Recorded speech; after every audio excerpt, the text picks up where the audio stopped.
लग जाते वो अपने बस इतने अजकल घने बाईपास लग जाते खुशकिस्मती है कि तुहानू उन्होंने शहर के आवाज लगी उन्होंने शामिल कर उन्होंने गुलामन शामिल हो। बस मैं लंबिया चौड़िया गल्लां तो खैर है नहीं तो टाइम भी नहीं मैं कोई एडा आलिम भी नहीं हाँ। मैं तो हजरत के हुक्म से उनका फरमान है चूंकि मैं उन्होंने हुक्म से हाजिर होया फरमान ही मैं दो गल्लां करा तो मुख्तसरन जरा मैं अक्सर अगे एक गल जी मैं अगे अक्सर आम हाँ ना एक होर जो मैं जिंदगी का मुशाहिदा किया जे तक मैनू समझ आई वो भी मैं दुई गल तुहाडी खिदमत च अर्ज कर देना। एक पहली तो यह कि सारे जड़ियां तुहाडे ते रब तआला दी मेहरबानियां दुनिया या आखिरत उन्हां दा मंबा उन्हां दी वो जड़ी उनदियां मंजिलां जड़ियां भी तय होंदियां इस दुनिया या आखिरत उनका पहला दरवाजा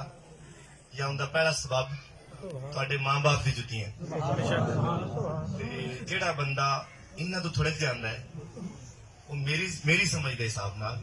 उनकी दुनिया भी नहीं खाओ हाजी है खाओ नमाजी है खाओ रजैती है कुछ भी करता है ते आखिरत भी नहीं है। और नबी पाक सरकार का फरमान है कि ये वाहिद ऐसा गुनाह है ये वाहिद ऐसा होर तो आप गलतियां गंद मंद करते रहने हैं जिंदगी उन्हों की अपन छूट मिलती रहती है भी कोई नहीं अल्लाह आंदा अच्छा तू क्या की जाना है जाती है लोगों के नाल वादा जुल्म कर रही है तो मैं तेरी एक दिन पकड़ हो जानी। लेकिन ये मां बाप की नाफरमानी या उन्होंने तकलीफ पहुंचाना ये वाहिद एक ऐसा गुनाह है कि नबी पाक सरकार का इरशाद है कि दुनिया में भी सजा मिलती है जरूर ही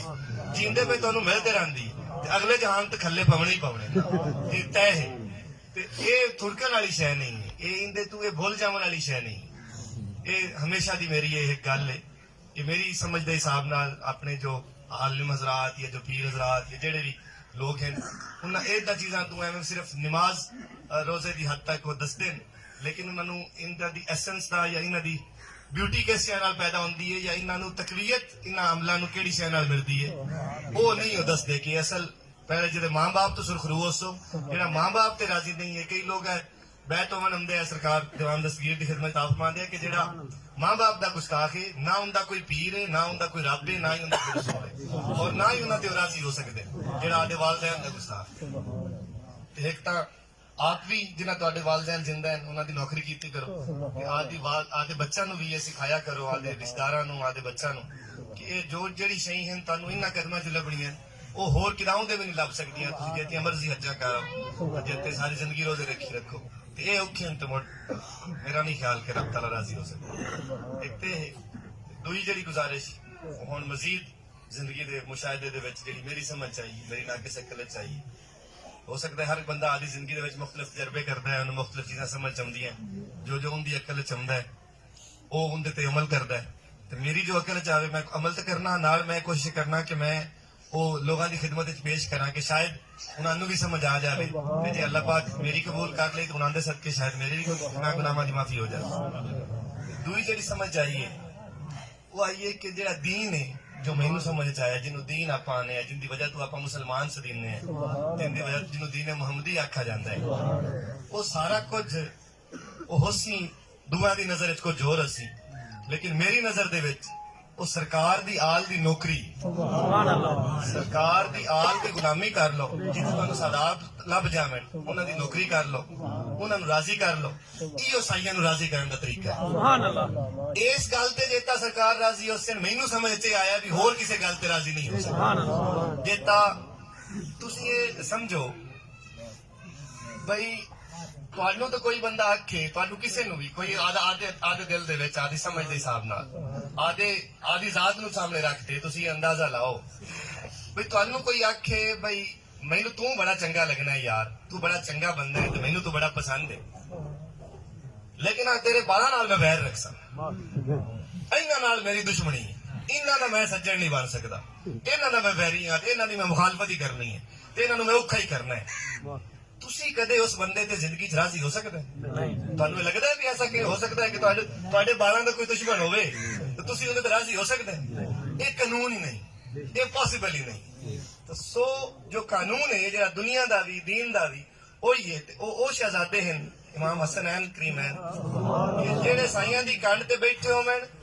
ते अल्लाह पाक दा हुक्म हुंदा है कि महबूबा होता चिर सिर सजदे चो नहीं जामना जेता चिर आदी मर्जी नाल डले जाना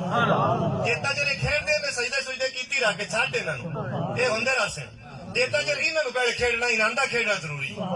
साबित होया भी नमाज जरूरी नहीं है कंड ते बवन वाले से खेड जरूरी है सुभान अल्लाह सो ये जो मैनू समझ च आया अकल च आया ये नमाज़ां नूं भी पढ़निया चाहिए ये हुक्म है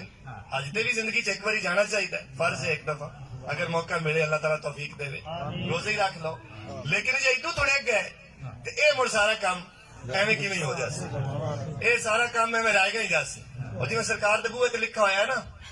कि और मेरे महबूब के दरवाजे पे आहिस्तगी से बोलो साइयां दे मैं तो नहीं मैंने तो हाजरी का शर्फ नहीं हासिल होया लेकिन जेडे हजरात जानते तो मैंने दस दें कि सरकार दे दरवाजे ते कुरान पाक दी आयत लिखी हुई है जिसका तर्जमा है कि मेरे महबूब दे बूहे ते हौली बोलो उच्ची आवाज नहीं करनी आप ना उच्चा के बोलदा भी मठा हो ये तमीज कर ते ए नहीं भी कोई बदतमीजी करदा पिया उत्थे ए बदतमीजी समझी गई है भी जो चेहरा बोलो ये बदतमीजी उच्चा नहीं बोलना मठा हो कि लाऊंदे ही ना होवे कि तेरे सारी जिंदगी ने अमल अकारत कर दिते जावे जो चाह ते तेरे मुंह ते मार जान वेले लै दफा हो जा ते ए गल करन दा मकसद ये है भी मठा रमना ते नीवा रमना ते ऐसी बारगाह है भी जिथे नीवा रमना जरूरी है ते खामोश रमना जरूरी है ते सिर झुका के रहना जरूरी है ते उन्हां दा करन दा तरीका इत्थे मेरे को एक दो क्लिप है आजकल चूंकि डेढ़ एक महीना होया है मैनू अल्लाह पाक या साईं आदे करम ना ये थोड़ी जी सूझबूझ दिती है इस शायद ते ओ मैनू दो तीन क्लिप हैं जेडे एक तां मैं अगर किवें निकल सकदा नहीं इत्थे आते कोई उन्हां दी साउंड आ सकदी है देखो तारिक जमील साहब दा ओ मैं थोड़ा जिहा फिरकियां शिरकियां दा नहीं हाँ कोई सुन्नी भाभी शिया टाइप मैं इन्हां चीजां ते यकीन नहीं रखना आदि आदि थोड़ा थोड़ा फर्क है हर किसी दे मनण दा तरीका फर्क है जे तो कोई बदतमीज ना होवे ते कोई घटिया गुफ्तगू ना करदा होवे ते साईयां दा नौकर होवे ते बस वो मुसलमान है दिलों कलमा पढ़दा है ते वो सब ठीक है ये भाभी शिया सुन्नी ये सारा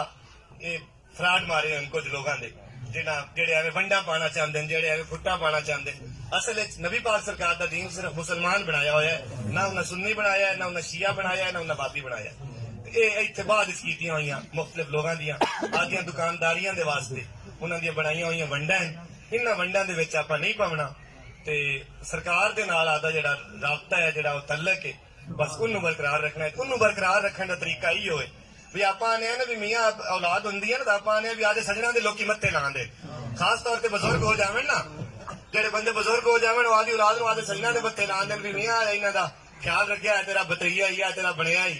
आज तेरा फलाना दा लगदा ही तां मियाँ मैं बीमार आ मेरा ख्याल रख ते तुसी ये आपे समझ लो भी तुसी ये गल करन दा मकसद ये तुहानू ये समझावना भी साईयां दी आल दे मत्थे लग जाओ वो तुहानू मत्थे ला के रादे बच्चां उन्हां दे बच्चां दी खिदमत कीती रखसो उन्हां दी गुलामी करो उन्हां नूं सलाम करो उन्हां दी इज्जत एहतराम करो उन्हां नाल मुहब्बत करो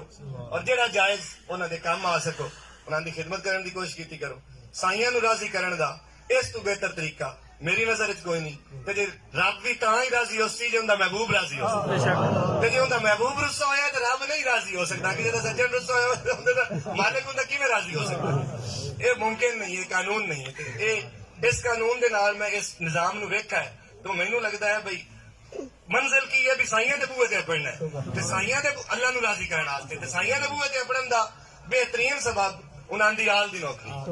जो कर लई सो तो मैनू ये लगदा है भी आसानी हो जाती हर किसी उत्थे पढ़ने कोई गलती गुस्ताखी हुई होवे मुख्तलिफ मकतबा फिक्र दे लोग बैठे होंदे हर बंदे दी आदि आदि सोच आदि आदि राय होंदी है मैं कोई आलम नहीं हाँ हाँ वो बयान करना चाहना लेकिन मेरे को उतने अल्फाज खूबसूरत नहीं है माशाल्लाह बहुत बड़े आलम है वो हाँ जो तुम्हें गल थोड़े गई तो मैं गल कर रहा सो तारिक जमील साहब की उन्ना असल गल ये है कि गल आलिम होवन दी या सुन्नी या शिया या भाभी होवन दी नहीं है गल सियाणा होवन दी है गल समझ आवन दी है भी यह गल लग गई गया उन्होंने बारे च आ गए वो हिंद देवबंदी या लदीस लेकिन उन्ना ये साईयां दी शान दे विच या साईयां दी आल दी शान दे विच वो जिहड़ी गल कीती है उदां दा मैं भी मैनू पसंद आवन लग गए काफी ज्यादा ते बहरहाल उन्हें छेकता उन्हां दी गल भी वो इवें शजरा पढ़ते पे नबी पाक सरकार दा ते नबी सरकार दी आल दा उन्होंने किसी आख्या जी तुसीं ये शजरा की है पकाई बैठे उन्हें आख्या मियाँ असी आधे इलाके दे खान ते चौधरी हैं खानेवाल तो मेरे ख्याल बिलोंग करदे उत्थों दे चौधरी हैं साडे उत्ते कुरैशी साहबान हुंदे जिन्ना साडे घर दे जेड़े शजरे पकाए होंदे खाना दे भी तेरा फलाना प्यो उनदा फलाना प्यो उनदा फलाना प्यो ते उन्हां नूं असीं आदे मीर आलम आदे कुरैसी सदने ते मेरी ख्वाहिश ये है कि मैं साइयां दे घर दा मिरासी बन जावां मेरी ये खुशकिस्मती हो मैं उन्हां दे घर दा शजरा पका लवां ते मैनूं इस उत्ते होर की चाहिए मैं तां पकाया कि मैनूं साईं आदे मिरासियां चले ते एक ते ये गल ते दूई जेहड़ी है उन्हां सरकार दी शान दे विच आपदी आल दी शान दे विच बहुत ही खूबसूरत गल है मैनूं क्लिप निकल सकता भाई तो साउंड दे लग जा जरा चला था कोशिश करने हैं भी उन्होंने दे अल्फाज होवे तो ज्यादा सोना